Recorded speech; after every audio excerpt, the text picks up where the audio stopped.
Hi everyone, my name is Junon. I have a health science background.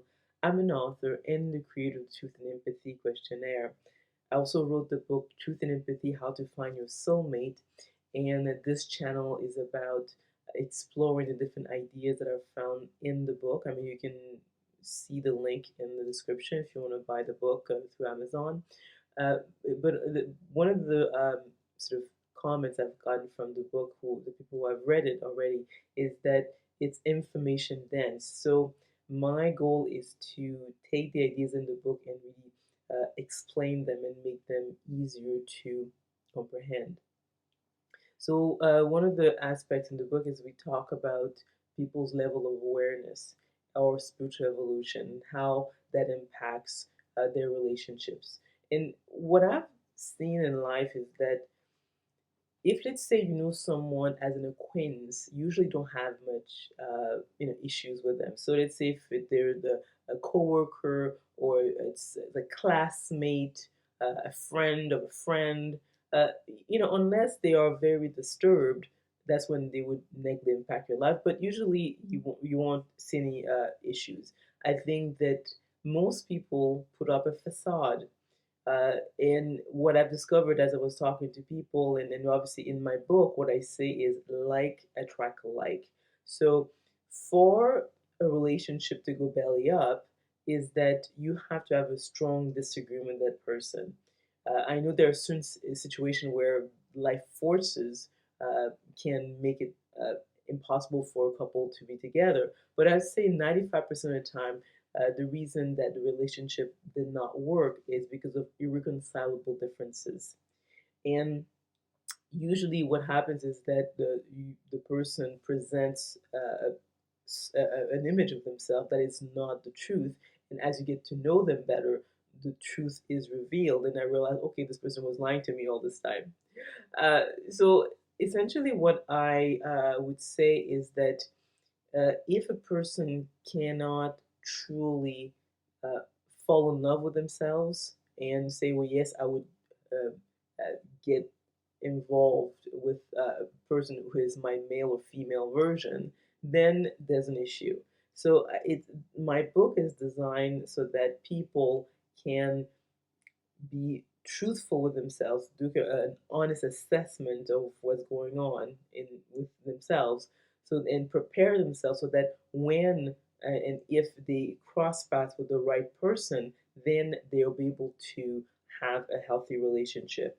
It's really impossible to have a happy couple if even one of them is unhinged. And there's a lot of people with issues. I would say that based on my observations, and even I went online and asked a number of groups of people, who is suffering from any type of mental health, or actually I asked who never suffered from mental health issues and who never used any substances such as, let's say, refined carbs, caffeine, antidepressants, whether it is also alcohol, sex, which is fall more into the area of pornography, to medicate themselves. They said, well, the answer that I got is that the person you're talking about does not exist. So it's almost saying that uh, being a human being is to be mentally ill, or to be functionally mentally ill. So the person can hold a job, the person can pay their bills, they can behave at least in society normally, but in behind the scenes we know there's mayhem happening. So it is concerning, and I think that this is something that's rarely discussed, and this relates to the person's level of spiritual evolution. Uh, if, let's say, you obviously I refer back often to the book David Hawkins' Power versus Force, but also if you look at other let's say spiritual teachers, they often will say, even medical science actually, say that the quote unquote average human being or normal human being has a beta brainwave dominance. And when the person has a beta brainwave dominance, their brains are fast and often incoherent. What happens is that if you take this person and put them in a stressful environment. And the stress that most people experience in modern life is low to moderate and it's chronic. And what happens over time is that the more stressed you are, the more incoherent your brain waves are. Then that's when the person usually ends up with mental health issues. In other videos, I will dive into the biochemistry aspect of it, why this happens, why is having fast, incoherent brainwaves will lead to mental and physical health issues is not by accident. So essentially, what happens if someone has a beta brainwave dominance is that they really focus on the five senses, and their goal in life is not usually to grow spiritually. Because what happens is that if, let's say, this is not something you aim at, if it's not something that is really important to you, you're probably not going to invest time, money, effort to uh, grow in that area. So I would say that, and I would agree with David Hawkins, is that if someone has a beta brain of dominance, they're emotionally, spiritually, they are in a sense not an adult. And I know that's very controversial to say, but if you look at how people are unhappy in their relation and the reason they are unhappy, I mean, these are things that could have been easily prevented. Like I look at people who, let's say, they talk about their relationship, it has to do with, okay, the person is unreliable, unreachable, the person is cheating on their mate, so unfaithful, financially irresponsible. I mean, these are issues that are so self-evident that we not this should not be on the table. Life is challenging as it is. Now, if you are with a mate who can't even respond to or reply to an email, there's a problem there. Like, I mean, when you think about the economy that can go belly up, someone can get sick or be involved in an accident, or so many aspects of life we don't control, and we have to sort of basically deal with the best we can.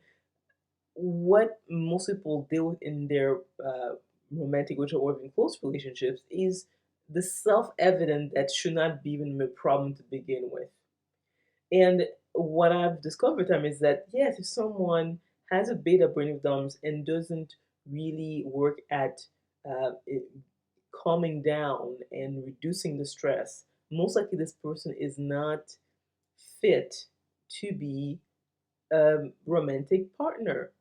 You need to clean house before you can actually do that. And this is something that is really talked about. And I hear a lot of dating coaches and therapists talking about all these elements that make it, but they never look at, okay, how is this person's brain wired? Because I'm telling you, if you know how the person's brain wired, you can very much predict what they're going to do. And obviously, if the person is not feeling good and having depression, anxiety, all these mental health issues that come with having an incoherent brainwave dominance, they're going to use substances that will create by themselves other issues. So, if someone starts drinking, well, okay, well, can end up with the liver cirrhosis and then losing their job, obviously having to have fight for bankruptcy. It snowballs. So I think that this is an aspect that is rarely talked about. People's mental health is something that really should be looked at, and that's why I'm a strong advocate for something like meditation or cleansing, reducing stress, sleeping enough, exercise enough.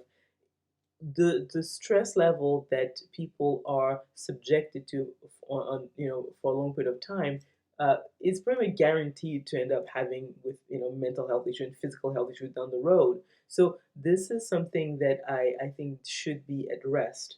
And so in my book I do talk about that.